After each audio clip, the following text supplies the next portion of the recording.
Hello, welcome to Kurdish Lessons again. You know how to say after? Piştre? No.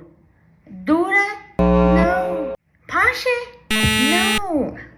So after is piştî. Okay? Piştî. And after piştî, you always need a noun. Piştî derse after lesson. Piştî taşte after breakfast. Piştî zanıngehe after university. Piştî khabate after work. So after piştî, we always need a noun in oblique form. Okay? But other words like pashe, dure, piştre means later, then. For example, az çum bazare, paşe az hat male, paşe min video checker, paşe dersamin hebu, paşe.